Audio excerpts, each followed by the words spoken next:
राजू नकली सोने का एक टुकड़ा लेकर पैसे बदलने के लिए साहूकार की दुकान पर पहुंचा। इतना बड़ा सोने का सिलिका देखकर दुकान के मालिक के मन में तुरंत लालच आ गया।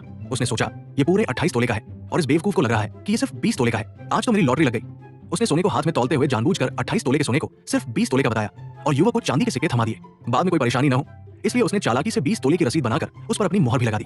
युवक के जाने से पहले मालिक ने झूठी हमदर्दी दिखाते हुए उसे पैसे ठीक से गिनने को कहा, जिस पर युवक ने कहा कि उसे भरोसा है और उसने मालिक को डेमी टी हाउस में साथ चाय पीने का न्योता दिया, जिसे मालिक ने दुकान खुलने का बहाना बनाकर टाल दिया।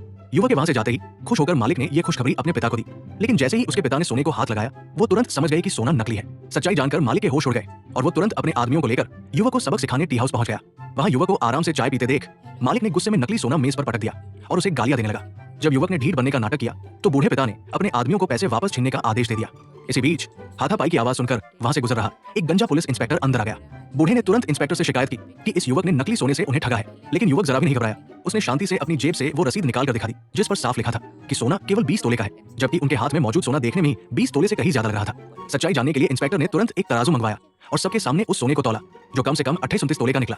युवक ने मासूमियत से कहा, अगर ये टुकड़ा मेरा है तो इसकी कीमत इतनी कम कैसे हो सकती है? साहब आप खुद देख लीजिए, इन्होंने मुझे ठीक 20 तोले के पैसे दिए हैं। इसके बाद जैसे ही युवक ने अपने सारे चांदी के सिक्के मेज पर पलटे तो वे सिक्के भी नकली निकले जिन्हें राजू ने पहले ही बदल दिया था। मौका देखकर राजू ने बाजी पलट दी और उल्टा उन पर इल्जाम लगा दिया कि उन्होंने न सिर्फ उसका सोना ठगा है बल्कि उसे नकली सिक्के देकर धोखा भी दिया है। इंस्पेक्टर ने राजू की बात पर पूरा यकीन कर लिया और तुरंत बंदूक निकालकर मालिक और उसके पिता पर तान दी। जान आफत में देख घबराहट में वे दोनों तुरंत गिड़गिड़ाने लगे और हर हाल में उसका पूरा हर्जाना भरने के लिए तैयार हो गए।